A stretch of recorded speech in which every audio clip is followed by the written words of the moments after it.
dos diálogos telemáticos desta edição, que é o presidente do Tribunal de Justiça do Paraná.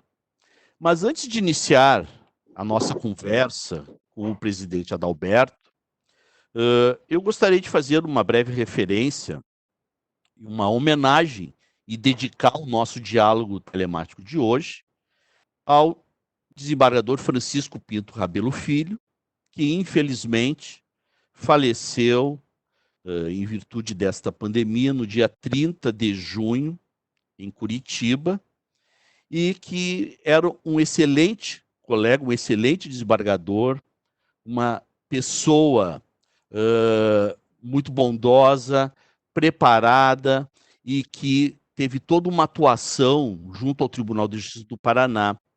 O Francisco Rabelo Filho, ele se formou pela Universidade Estadual do Maringá em 1981 e em 1986 ele ingressou na magistratura como juiz substituto.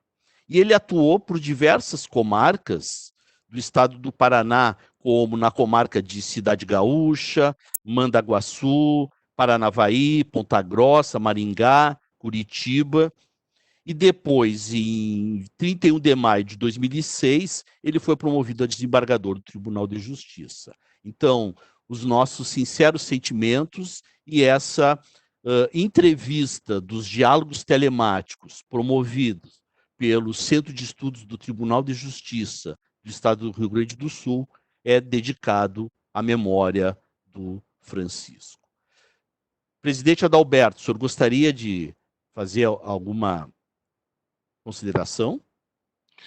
Pois não. Muito obrigado, desembargador Leonel. Eu quero desejar a todos um bom dia, cumprimentar Vossa Excelência, também a doutora Cristina, que estava presente na sala, deve estar ainda, doutora Cristina, e a todos os colegas que nos ouvem, servidores, enfim, um abraço fraterno a todos os senhores.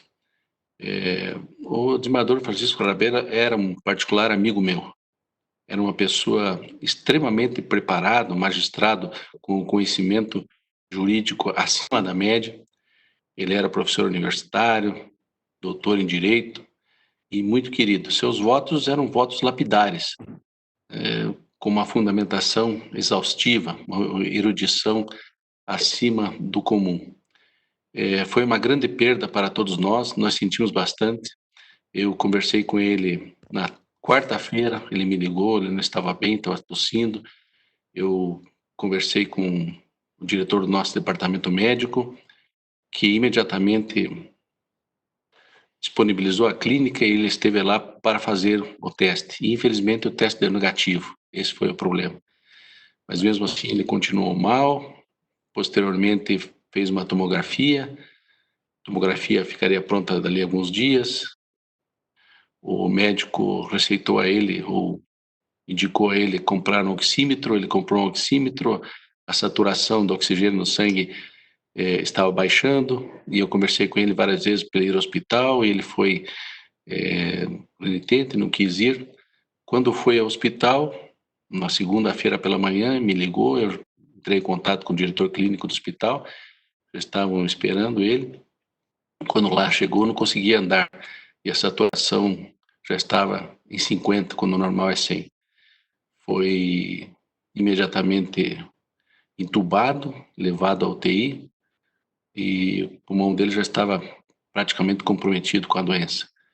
E foi uma grande perda, ficamos todos muito chocados que no dia seguinte ele não resistiu e veio a falecer, infelizmente.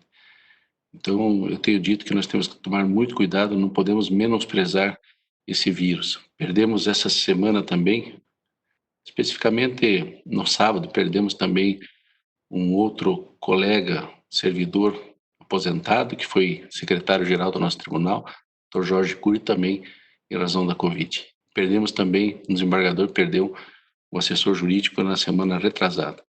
Então, todo cuidado é pouco, né? Mas quero aqui reverenciar a memória do desembargador Rabelo e dizer que ele fez um grande trabalho pelo Tribunal de Justiça do Estado do Paraná e que nós devemos muito a ele. Que Deus o tenha na sua paz. É verdade. Então fica aqui a nossa singela homenagem, né, presidente? Bom, nós vamos então começar a nossa entrevista destes diálogos telemáticos. E hoje nós temos aqui a satisfação de receber, né, a quem eu agradeço de plano pela pronta disponibilidade, o desembargador Adalberto Jorge Sisto Pereira, que é o presidente do Tribunal de Justiça do Paraná. E o desembargador Adalberto Jorge Sisto Pereira é bacharel pela Pontifícia Universidade Católica do Paraná, na turma de 88. Ele iniciou a sua carreira no mundo jurídico em 1989, após ter sido aprovado no concurso para promotor de justiça, e ingressou na magistratura em 15 de junho de 1990, após aprovação em concurso, e foi nomeado juiz substituto da Seção Judiciária de União da Vitória.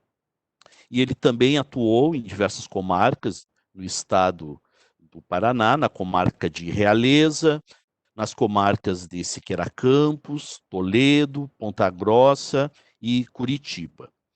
E também o desembargador Adalberto, que nos brinda com essa presença muito ilustre, ele foi professor de Direito Processual Civil na Escola da Magistratura do Paraná e também foi diretor do Núcleo de Curitiba na gestão 2002-2003, tendo lecionado a mesma disciplina de Direito Processual Civil na Unipar, Campus Toledo, e na PUC do Paraná, Campus Curitiba.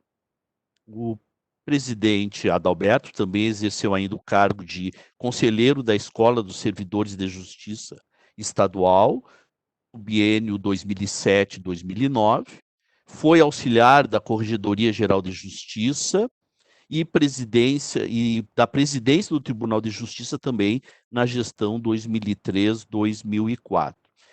E foi promovido ao cargo de desembargador do Tribunal de Justiça do Paraná em 22 de setembro de 2008. Então essa é uma breve síntese dessa ilustre figura e que nós temos conhecimento que está fazendo uma excelente gestão junto ao Tribunal de Justiça do Paraná, antes mesmo desta pandemia. E agora, com esta pandemia causada pelo coronavírus, que está afetando todos os tribunais do Brasil, a nossa conversa de hoje é um pouco sobre como o Tribunal de Justiça do Paraná está enfrentando essa crise sanitária. Ontem mesmo, eu entrei no site do Tribunal de Justiça do Paraná e verifiquei também uma série de atos que estão sendo editados, de decretos judiciários, né, de atos administrativos, presidente Adalberto, exatamente no sentido de lidar um pouco com essa situação da pandemia. Então, a primeira questão assim que eu lhe colocaria seria assim, ó, como que essa crise sanitária ela tem afetado as atividades administrativas do Tribunal de Justiça do Paraná?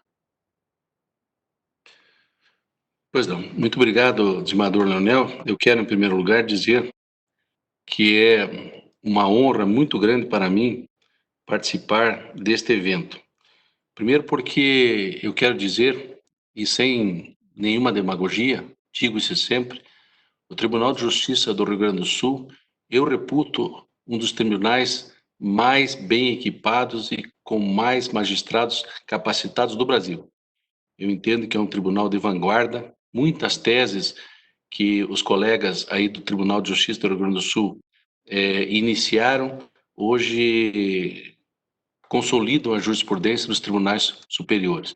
É um tribunal que eu respeito muito. Tenho vários colegas, amigos aí, posso dizer, no Tribunal de Justiça do Rio Grande do Sul, e é realmente um tribunal referência para o Brasil. Tudo que acontece no Tribunal de Justiça do Rio Grande do Sul, por vezes, os outros tribunais da federação copiam, porque sempre é um tribunal, repito, de vanguarda. Então, uma honra enorme participar deste evento. Muito obrigado. Eu quero dizer o seguinte, que essa crise pandêmica, ela veio de uma hora para outra.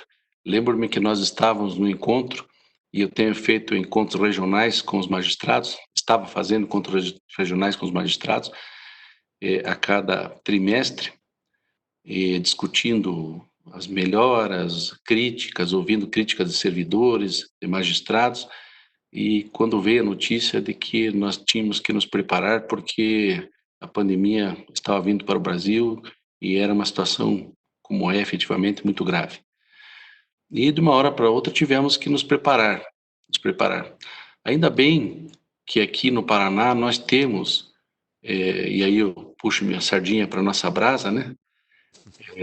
Nós temos uma situação diferenciada dos demais tribunais do país.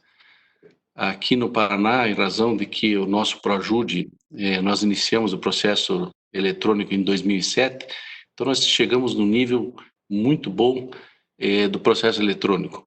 Nós temos hoje aqui no Paraná 99,6 processos digitalizados. Esses 0,4 restantes são processos ou feitos que estão paralisados, aguardando decisões dos tribunais superiores, repetitivo do STJ ou repercussão geral do Supremo Tribunal Federal. Então, nós não temos nenhum processo em andamento físico. Então, isso nos facilitou e facilitou em muito. Além disso, ano passado, quando assumi a presidência do tribunal, nós ampliamos o teletrabalho, que estava iniciando de uma forma tímida, somente em 39 comarcas, nós estendemos o teletrabalho para todo o Tribunal de Justiça, ou para todo o Poder Judiciário, inclusive o Tribunal de Justiça. E também criamos, que também era uma situação que há tempo era para ser efetivada e não estava sendo, o plenário virtual. Então nós conseguimos em razão dessa estrutura que temos, conseguimos resolver a situação e estamos indo muito bem, porque como eu disse, aqui no Paraná, nem em primeiro nem em segundo grau peticiona-se mais com papel, né? Todos os processos são eletrônicos. Então, no último levantamento que fizemos, desde março deste ano, foram praticados mais de 3 milhões de atos processuais, um aumento significativo em relação ao mesmo período do ano passado, cerca de 40% a mais. Então, essa crise, na verdade, ela afetou as atividades administrativas, alguns setores nós tivemos que diminuir os servidores, situações de risco, os servidores foram para casa, mas a atividade jurisdicional, eu posso lhe dizer, querido amigo Leonel, que a atividade jurisdicional ela está a todo vapor aqui no Paraná. Evidentemente que temos algumas situações que demandam correção. Por exemplo, correção ou, melhor dizendo, alguma situação que nós devemos idealizar e colocar em prática para que os processos não fiquem paralisados. Por exemplo, cumprimento de mandados, dos feitos não urgentes, enfim. Mas tudo isso a Corregedoria, já estou em contato com a Corregedoria, agora talvez nós retomemos gradativamente a atividade presencial em agosto e façamos aí um mutirão para cumprimento de mandatos. Mas no mais, como eu disse, graças a Deus aqui no Paraná, essa crise para a prestação jurisdicional afetou um percentual aí bem pequeno. Obrigado.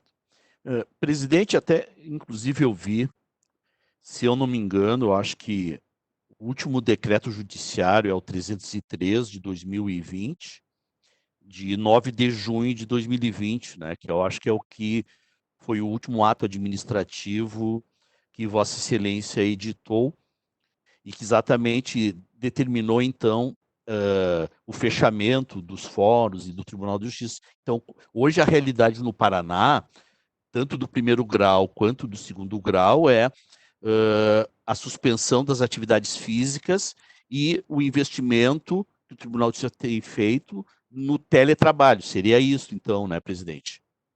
Sim, nós fizemos o seguinte, em razão dessa estrutura que nós montamos ano passado, teletrabalho, eu autorizei todos os servidores, estagiários, enfim, a levarem os computadores para as suas residências, né, mediante a necessária carga. Então, levaram todos os computadores, não temos computadores nos fóruns e nem aqui no tribunal. O pessoal está em casa trabalhando, os servidores e os magistrados, né? E em decorrência disso, nós temos hoje, e como eu falei, dessa estrutura de processos eletrônicos, esse número de processos eletrônicos, nós temos condições de manter esse trabalho remoto, né, não presencial. Inclusive, baixei um outro último ato administrativo agora, prorrogando essa situação em que nós nos encontramos, de não trabalho presencial, só quando há extrema necessidade, até 15 de agosto. Na verdade, a atividade presencial, ela existe, né? Ela existe. Por exemplo, um advogado precisa conversar com o magistrado, conversar com o servidor, ir ao fórum, buscar algum documento, um mandado, um alvará, apesar que os alvarás também eles são eletrônicos, nós fizemos também o sistema com os bancos, todos os alvarás nossos são eletrônicos, mas por vezes em outro estado da federação, enfim, quando há essa necessidade, nós temos no nosso site todos os telefones que os advogados e a população poderão contactar, ou com o servidor ou com o magistrado. E havendo essa necessidade dessa atividade presencial, desse contato presencial, o fórum é aberto, o tribunal é aberto. Excelente. E essa questão até que o senhor colocou, presidente Adalberto, ou seja, existe um mínimo de atividade presencial, certo? E o que o Tribunal de Justiça tem feito com as suas medidas sanitárias de prevenção dessa pandemia do coronavírus nessas atividades presenciais? Algumas medidas administrativas de saneamento, como é que tem funcionado isso aí no Tribunal do Estado do Paraná e nos fóruns do interior também? Pois não. Na verdade, a atividade presencial ela não existe. Ela só existe se houver a necessidade. Só se houver. Se dirigir ao fórum, né? Abrir o fórum, o juiz atender advogado à parte, ou o servidor atender advogado à parte, o fórum é aberto, ou a unidade judiciária do tribunal também ela é aberta. Na verdade, nós temos todo um protocolo. Temos o termômetro para medir a febre, nós temos o álcool em gel, nós temos a viseira, a máscara, né? Higienização dos pés, né? Tudo isso nós estamos preparados, né? Para fazer. A atividade presencial, gradativamente, nós vamos retornar se a pandemia, né? Se o pico baixar, a partir de 16 de agosto. Até 15 de agosto nós continuamos nessa toada, né? Que, como eu disse, não tem criado problema para o desenvolvimento da atividade jurisdicional. Outra situação também, essa estrutura que nós temos aqui, que foi possível, quando assumi a presidência, já estava, da gestão anterior, já estava finalizada uma licitação.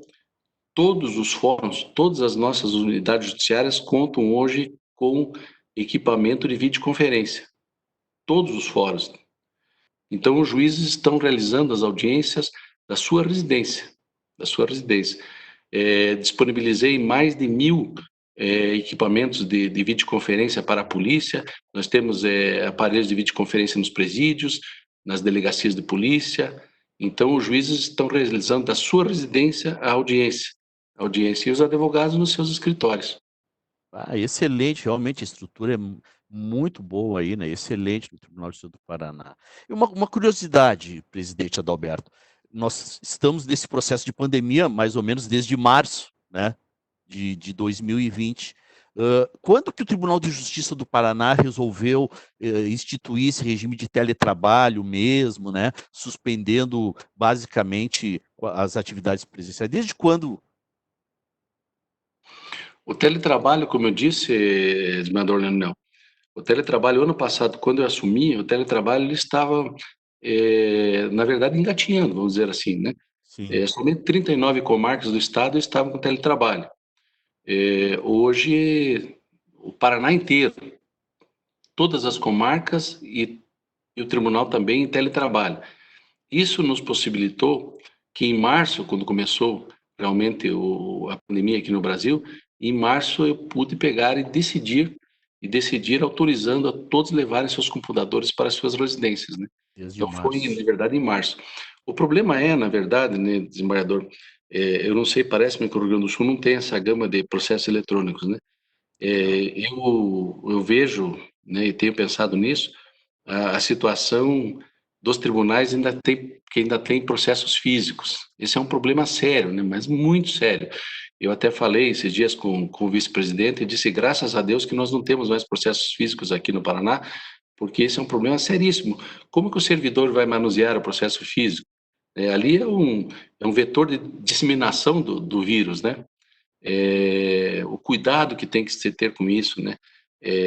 Várias pessoas vão manusear, advogado, servidor, magistrado, depois remessa para o tribunal em grau de recurso, então é um problema muito sério.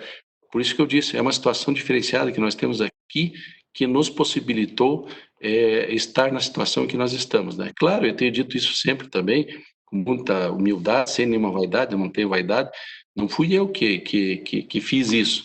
Essa é uma estrutura que vem ao longo dos tempos, né? Desde 2007 nós iniciamos aqui o processo eletrônico, o ProAjude aqui no Paraná.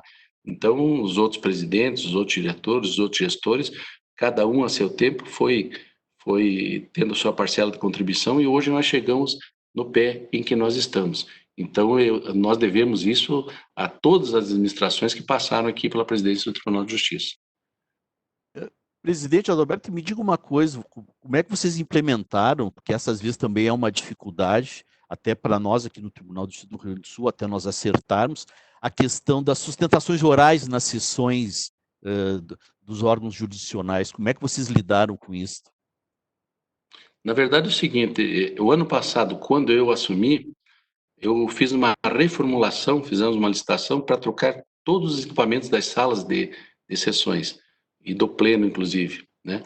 E trocamos. Hoje a nossa aparelhagem é uma aparelhagem de ponta, né? Inclusive microfones da Shure, enfim, que é o microfone de ponta, e já estávamos preparados para as sessões presenciais com o advogado sustentando no interior.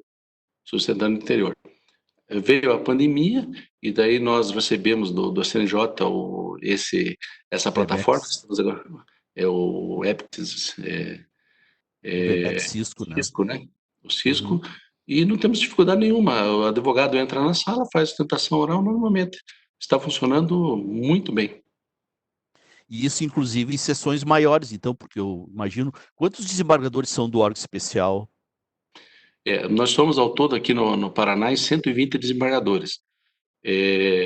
Nosso tribunal é composto de 180 magistrados de segundo grau, 120 desembargadores e 60 substitutos de direito em segundo grau. O órgão especial nosso é composto de 25 desembargadores. Hoje, inclusive, temos sessão, não tem problema nenhum, funciona muito bem. Tem Funciona funcionado tranquilamente. maravilhosamente bem. Muito Com bem. sustentações orais, enfim, muito bem. Sustentação oral, por exemplo, do Procurador-Geral de Justiça lá do gabinete dele, o advogado de outro local. Esses dias fizemos tivemos um julgamento que o advogado sustentou do interior do Rio de Janeiro. Rio de Janeiro. Coito. Antes era inimaginável isto, né?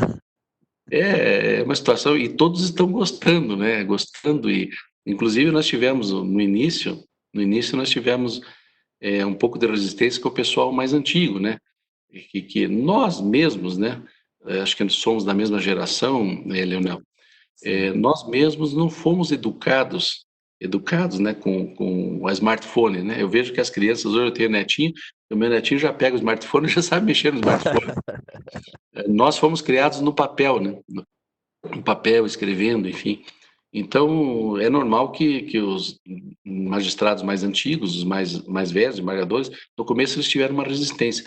Hoje, eles estão me dizendo que beleza, né? Acho que não precisamos mais voltar para as sessões presenciais, né? Eu falei, olha, isso vai depender, creio eu, do CNJ, né? Porque o que nós faremos com essa estrutura aqui do tribunal, né? É. Todas as salas de sessões, o pleno, enfim, e agora todas remodeladas, né?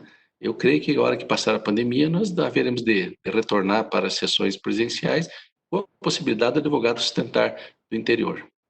Claro, claro. Muito bem, presidente Adalberto. Uma outra linha de conversa aqui do nosso diálogo telemático.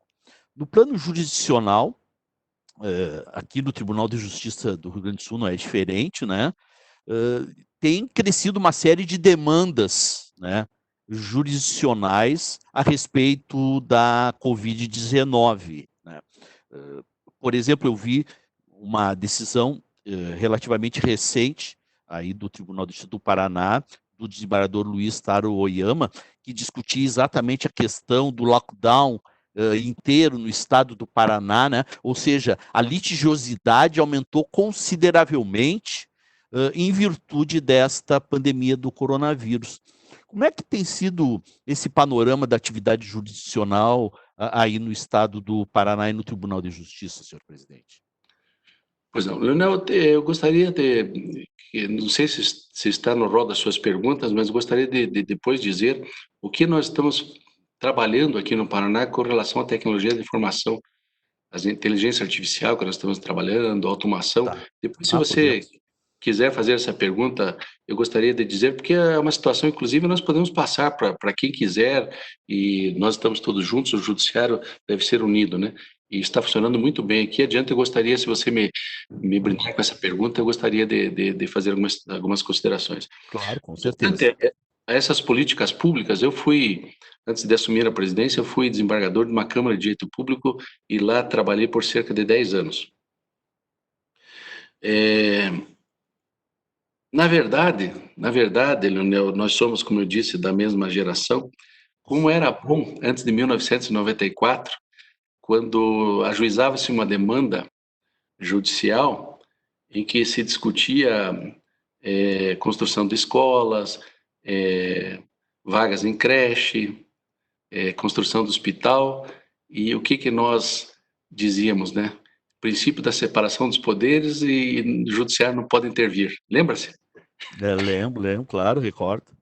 Pois é, daí veio a DPF 44, do ministro Celso de Mello como relator, uma decisão histórica dele, que a partir dali abriu-se a oportunidade do Poder Judiciário intervir nas políticas públicas, né?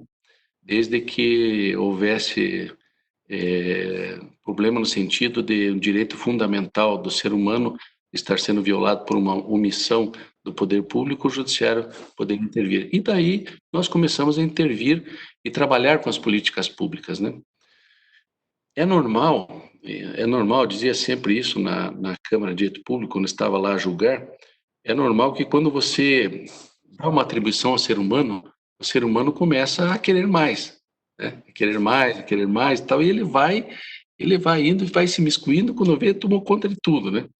Eu digo isso fazendo um paralelo com o Conselho Nacional de Justiça, né? O Conselho Nacional de Justiça, ele foi criado em 2004. Esses dias eu vi até uma entrevista do ministro Alexandre de Moraes, ele dizia isso, porque ele foi conselheiro, um dos primeiros conselheiros do Conselho Nacional de Justiça. Ele dizia o seguinte: o CNJ não foi idealizado para o que ele está fazendo hoje, né? Inclusive intervindo, por vezes, na autonomia dos tribunais, né? Mas isso é normal, o ser humano vai deixando, vai tomando conta. Como efetivamente o judiciário foi tomando conta das políticas públicas, né? Eu, nesse ponto, claro que o que eu vou dizer aqui está sujeito a críticas e pode ser que muitos colegas não tenham essa visão que eu tenho, né? Eu acho que o judiciário tem que tomar muito cuidado quando intervém nas políticas públicas. Eu me lembro que antes de assumir a presidência, num dos julgamentos da Quinta Câmara Civil, que eu era integrante, Câmara de Direito Público, uma colega juíza do interior havia concedido uma liminar numa ação civil pública proposta pelo Ministério Público para que o município construísse uma estrada para transporte de alunos, né? E daí lembro-me que foi interposto agravo, e o agravo de instrumento foi distribuído a mim, e o procurador do município esteve conversando comigo, disse: olha, desembargador, primeiro que não tem dinheiro, segundo que essa estrada, a nosso ver, essa estrada ela é desnecessária, basta nós arrumarmos a estrada que já existe, né? E dinheiro para isso nós temos, e então é uma situação que me parece desnecessária. Eu acabei concedendo o efeito suspensivo, depois o agravo foi provido e nós cassamos a decisão da colega, né? Esse exemplo que eu dei é dizer que o judiciário está intervindo demais nas políticas públicas. Isso é um problema muito sério. Quando nós estamos entregando o direito reivindicado perante nós do judiciário, isso é bom, o judiciário fica em evidência, né? Questão de remédio, questão de escola. Agora, a partir do momento em que o judiciário começar a chamar para si essas políticas públicas e essas políticas públicas não atenderem os anseios da comunidade, aí é uma situação que nós temos que repensar. né? E repensar também porque o judiciário, quando nós estamos decidindo, nós não temos a noção do todo da administração, né? Eu falo isso sempre com relação a remédios, né? Vejam, nós estamos decidindo aqui na questão do remédio, num processo nosso, né, no juiz, quantos outros juízes estão decidindo também com relação a remédios? E o montante disso tudo, nós temos condições? Ou às vezes determinando, por exemplo, construção de um hospital, ou reforma do hospital, enfim. E o saneamento básico? Será que não seria necessário o saneamento básico antes dessa reforma, construção do hospital? Então, nós não temos a noção do todo. Me lembro também de uma outra situação, e que uma colega de Foz do Iguaçu, aqui no interior do Paraná, e eu fui o relator desse caso, eu até nem não concedi efeito suspensivo porque acabaram solucionando o problema.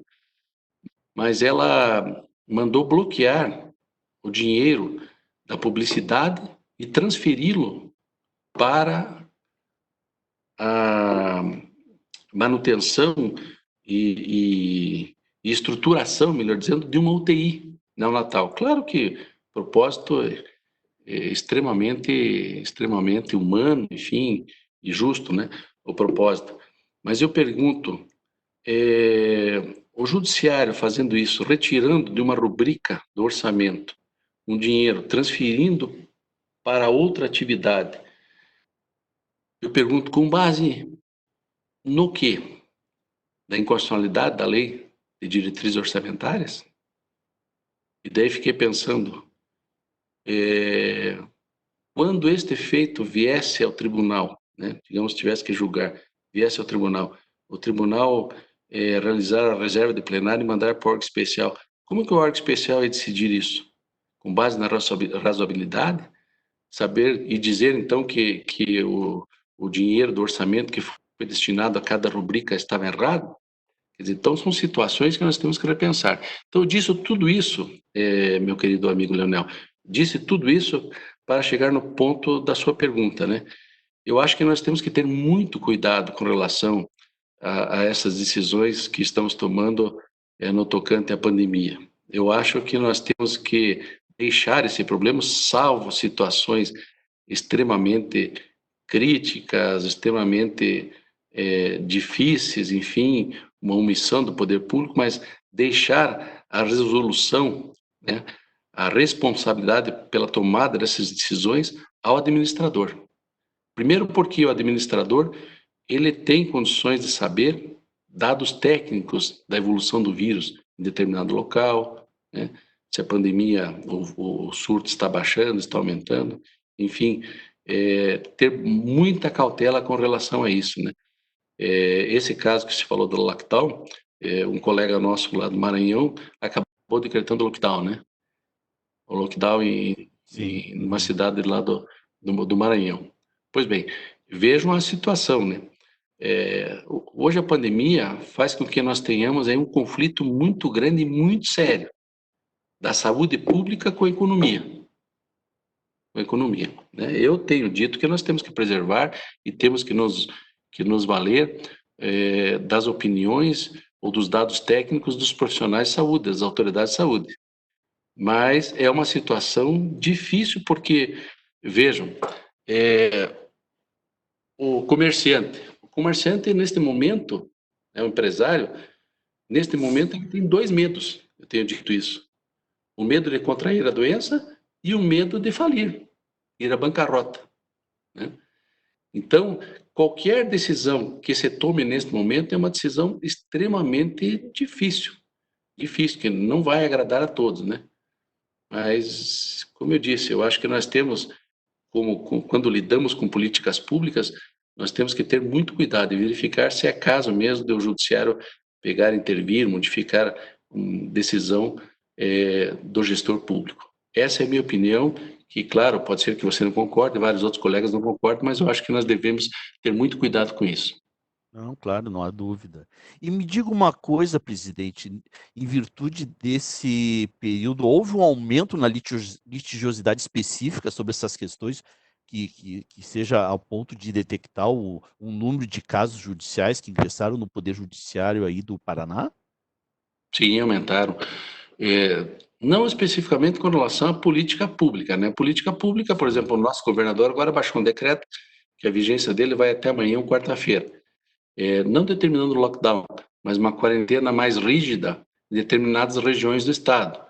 Por exemplo, aqui em Curitiba, em região metropolitana, em Foz do Iguaçu, oeste do Paraná, no sudoeste também, né, em algumas regiões, porque o pico da pandemia, o vírus, está muito disseminado nesses locais. E foram ajuizados vários mandados de segurança, inclusive um no plantão, o órgão especial e eu de plantão, e indeferir a liminar este final de semana, que queriam suspender para abrir o comércio na região de Londrina. As demandas que têm surgido, e evidentemente que também, acho que aí no Rio Grande do Sul e em todos os estados da federação, é a questão da possibilidade de um comerciante, por exemplo, cumprir as suas obrigações, né? Cumprir as suas obrigações com relação a contratos bancários, com relação a outros contratos firmados com entes particulares, também com relação a cumprimento de tributos, né? Essas ações a gente tem utilizado uma expressão chula, me permitam replicar aqui, estão pipocando bastante aqui no judiciário, né? No Sim. judiciário. Então, os desembargadores estão também, por vezes, concedendo a liminar numa situação, muitos casos de despejo também, de despejo. Eu mesmo, quando baixei o primeiro decreto e repliquei nos outros decretos da pandemia, eu determinei que todas as ações de reintegração de posse coletiva, cujas decisões sejam anteriores ao período da pandemia, elas não devem ser cumpridos mandados da reintegração de posse, né? Porque essas pessoas, normalmente pessoas humildes, invasões de terra, enfim, colocaram onde essas pessoas, né? Então eu, inclusive no decreto que baixei, disse que estavam suspensos todos os cumprimentos dessas reintegrações de posse. Muito bem. Presidente, então, para nós começarmos ao nosso encerramento, aquela pergunta, né? E depois tem uma questão aqui que um, um, um dos assistentes aqui do nosso evento está perguntando. Mas aquela questão que o senhor tinha comentado, que realmente é de interesse, eu acho, da magistratura de todo o país, a respeito do uso da inteligência artificial, como é que o Tribunal de Justiça do Paraná tem implementado essa questão?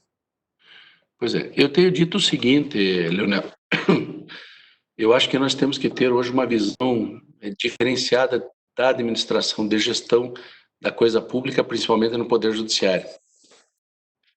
Eu tenho dito o seguinte, nós temos que cuidar muito com o concurso público. E cuidar por quê? A nossa situação aqui do Paraná, nós temos o nosso orçamento ele tem como fontes os duodécimos que vêm do Tesouro Estadual, né? Nós temos o FUNREJUS, Fundo de Reequipamento do Poder Judiciário, que é para verbas de custeio, né? Manutenção de fóruns, pagamento de pessoal terceirizado, enfim, e temos o FUNJUS, que quase todas as serventias nossas já estão estatizadas e a fonte de custeio são as custas processuais. Esse dinheiro é para pagar os técnicos e os analistas de primeiro grau de jurisdição. Pois bem, do dinheiro que vem do orçamento, dos duodécimos do Tesouro do Estado, nós estamos gastando hoje 93% em pagamento pessoal. Os nossos inativos e os ativos, 93%. Nosso limite prudencial está em 5,1, 5,4 é alerta e dali para frente cortes. Então nós temos que ter muita responsabilidade para gerir o Poder Judiciário. E um dos pontos que me parece de extrema importância é cuidarmos com os concursos públicos. Eu sei que eu vou falar aqui, não sei se há servidores ou ligados a sindicatos, associações e tal, que poderão não concordar comigo, como não concordavam no início aqui, hoje concordam. Então, nós temos que cuidar, porque quando nós realizamos, a administração pública realiza um concurso público, e os aprovados, eles são nomeados e, portanto, contratados, esses contratos são para 60 ou 70 anos. Né? o servidor, né, e nós também, trabalhamos lá por cerca de 30 anos, com a evolução da medicina, logo vamos descobrir uma vacina para a pandemia, né? Com a evolução da medicina, ficamos mais 25 anos aposentados e depois ainda tem mais a pensão ainda, né? Quer dizer, então é uma responsabilidade muito grande para o poder público. É por isso que nós estamos nessa situação, né? Gastando 93%. Só para você ter uma ideia, nos últimos 5 anos, 1.600 servidores se aposentaram, nós não temos condições de repô-los e o serviço tem aumentado, a produtividade tem aumentado, né? Então, tem aumentado por quê? Porque tem aumentado. Então, há situações que nós temos que trabalhar com elas. Primeiro, cuidar com as contratações de servidores efetivos. Para cuidar com a contratação de servidores efetivos, nós precisamos achar soluções para dar vazão ao número de processos que existem sob nossa responsabilidade. Por exemplo, não é diferente no Rio Grande do Sul, nós temos aqui no Paraná cerca de 3 milhões de processos ativos. O Brasil tem hoje quase cerca de 90 milhões de processos ativos. Aqui no Paraná, 3 milhões de processos ativos. Como dar conta de toda essa gama de processos, com o número de servidores e de magistrados que nós temos? Então, nós precisamos, primeiro, trabalhar forte com a inteligência artificial e com a automação. Eu tenho dito o seguinte: com a evolução do nosso processo eletrônico, vai chegar um determinado momento que a unidade judiciária, o cartório, não vai existir. E se existir, um servidor dá conta das atividades que sobejarem ali. Os outros servidores haverão de trabalhar no gabinete do juiz, na atividade intelectual do juiz. Isso eu tenho dito, isso vai ocorrer, gradativamente já está ocorrendo. E por que isso? Porque com o tempo vai diminuir? Porque nós estamos trabalhando bastante com automação. Então, eu já montei uma equipe, nós temos um laboratório de incubação de atividades tecnológicas, né? E técnicos e magistrados estão trabalhando. Nós temos vários magistrados aqui no Paraná que gostam da TI. Por exemplo, um juiz de Londrina, Dr. Marcos Cares Luz, ele é um gênio na tecnologia da informação e tem nos ajudado bastante. Então, primeira coisa que nós estamos fazendo é diminuir os cliques na atividade da unidade judiciária, do cartório, né? O computador tem que fazer sozinho, determinadas etapas do procedimento ele faz sozinho, né? Segundo, trabalhar com inteligência artificial, e daí mais voltado para o juiz. Automação, um exemplo de automação. Nós desenvolvemos um sistema aqui de automação aqui no Tribunal do Paraná, que relacionado com a execução fiscal. Por exemplo, se um determinado município, o município de Curitiba, capital, ajuizasse numa vez só 5.000 executivos fiscais, até fazer conferência do endereço, até buscar ativos, Banco Central, enfim, nós teríamos que ter 30 funcionários trabalhando 30 dias para fazer toda essa atividade, até chegar no bloqueio de ativos. Com esse sistema de automação que nós desenvolvemos aqui, um funcionário faz isso em 5 minutos. Em 5 minutos. Então, essa é uma situação de automação. Outra situação de inteligência artificial, daí sim, uma situação mais técnica para o gabinete do juiz. Eu acho que em agosto agora nós vamos implementar isso, vamos divulgar o projeto. É o projeto Robozinho Larry. Larry é aquela pessoa que descobriu, inventou, sei o termo técnico, mas deve ser descobriu, o Ctrl+C, Ctrl+V. Quando a gente copiar, Ctrl+C copia, Ctrl+V cola, né? Então, Larry, foi o Dr. Marcos Carlos Luz que idealizou esse robozinho junto com o nosso departamento de tecnologia da informação, que o robozinho vai detectar para o juiz, quando se ajuiza uma ação, advogado da ajuização, ele já vai dizer se aquela demanda existe no arquivo do magistrado ou em qualquer magistrado do Estado, situação idêntica.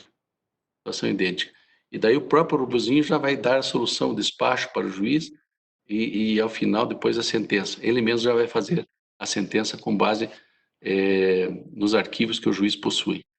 Então, são essas situações que nós temos que trabalhar. Diminuir a necessidade do trabalho humano. Claro que isso é uma situação extremamente difícil, né? Difícil. Se você partir para o lado humano, né? Humano, é complicado, vai diminuir a necessidade de mão de obra, enfim. Mas isso é uma situação do mundo moderno, né? Eu tenho dito que, infelizmente, né? Infelizmente, a internet, por exemplo, ela vem acabando com determinadas profissões. A questão, por exemplo, do direito autoral. Não existe mais direito autoral. Hoje o escritor escreve um livro, edita um livro, né? Aquele livro, no dia seguinte, já está na internet, né? As lojas de CD não existem mais, né? Existem mais, porque não tem como privar a pessoa de disseminar isso. O representante comercial, por exemplo, não existe mais representante comercial. Hoje faz as compras, e-commerce, tudo pelo computador, né? O taxista, por exemplo, acabou a atividade do taxista porque é Uber, né? Então, isso é o mundo moderno, infelizmente é o mundo moderno. E o judiciário tem que se adaptar a isso, primeiro porque senão não vai vencer a gama de trabalho.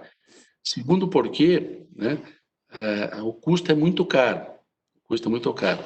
Então, o terceiro ponto que eu digo nesse sentido, para otimizar o trabalho, para diminuir esse volume grande que nós temos de responsabilidade, inclusive financeira, o terceiro ponto é trabalhar com os meios alternativos de soluções de conflitos, com a conciliação e com a mediação, que hoje são chamados pela doutrina moderna de meios adequados de solução dos conflitos, né?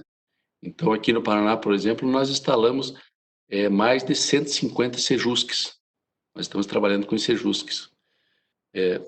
E o terceiro ponto, que esse é um ponto realmente que pode gerar muita crítica, e gerou, mas nós vamos trabalhar com isso, nós temos que terceirizar determinadas atividades. Terceirizar. Por exemplo, a partir do momento em que a serventia judicial, o cartório judicial, ele não tenha mais necessidade de ter tantos servidores ali, que o próprio computador vai fazer o fluxo dos procedimentos sozinho, que esses servidores sejam deslocados para o gabinete do juiz para auxiliar na atividade intelectual do juiz, né? Nessas serventias, nós podemos trabalhar com servidores terceirizados, por exemplo, para atender telefone, para atender o advogado, para atender a parte, porque não justifica mais o salário de um servidor efetivo, que na verdade, em comparado com a iniciativa privada, é um salário muito bom, né? Por vezes até duas ou mais vezes superior à da iniciativa privada, para fazer esse trabalho, que é um trabalho, eu tenho dito, de corriqueiro, né? Corriqueiro. Então, essa situação. E o outro ponto também que nós temos que trabalhar, Leonel, e aqui no Paraná nós temos uma situação diferenciada também, eu não sei se vocês têm essa possibilidade aí em Rio Grande do Sul, é a questão da equalização da força de trabalho. E que esse é um problema sério do judiciário, né?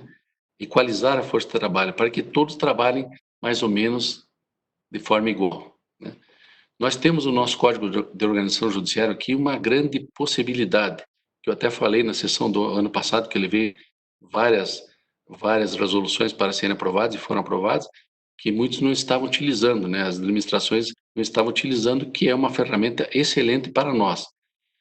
Nós temos a prerrogativa, de acordo com a lei, de modificarmos as competências das varas por resolução do órgão especial. Por resolução do órgão especial. E nós estamos fazendo isso. Só para você ter uma ideia, aqui em Curitiba, nós tínhamos 5 varas de execuções penais. 5 varas de execuções penais, que hoje o CEU, né, que está sendo instalado, e é nosso também aqui do Paraná, está sendo instalado no Brasil inteiro. Hoje o CEU faz a decisão do juiz, já calcula o tempo de progressão, a soltura, enfim. A atividade do juiz, a atividade e do servidor é bem pequena. Nós tínhamos 5 varas de execuções penais aqui em Curitiba. Uma vara de execuções penais, ela recebeu no ano 60 incidentes, no ano. Isso era o trabalho dos servidores e do juiz. Isso já vinha há muito tempo. O que nós fizemos? modificamos todas as competências dessas varas, criamos outras, enfim, e isso estamos levando para todo o Estado. Talvez não dê tempo, minha gestão já está quase findando, tenho aí pela frente apenas 6 meses, né? Então, essas situações elas têm que ser levadas em consideração. Mas eu quis dizer da inteligência artificial porque existem vários outros projetos. Eu gostaria até de colocar o nosso tribunal à disposição, se houver a se os senhores quiserem conhecer, nós estamos aqui à disposição e tudo que nós estamos fazendo nós podemos disponibilizar e compartilhar com o Tribunal de Justiça do Rio Grande do Sul. Mas essa situação que eu gostaria de dizer, porque nós temos que ter uma nova visão hoje. Sob pena, eu tenho dito isso, sob pena de lá adiante isso que hoje o pessoal tem assimilado, lá adiante nós temos dificuldade para pagar salários e proventos de aposentadoria. Nós temos que ter muito cuidado com relação a isso. Até porque, né? Até porque a atividade judiciária é uma atividade antipática. E volta e meia, existem projetos legislativos querendo retirar ou diminuir o nosso orçamento, determinar a entrega do que sobrar para o executivo, né? E como que nós vamos gerir o judiciário se tudo isso acontecer? Então, são situações que nós temos que pensar com muita responsabilidade. E por isso eu agradeço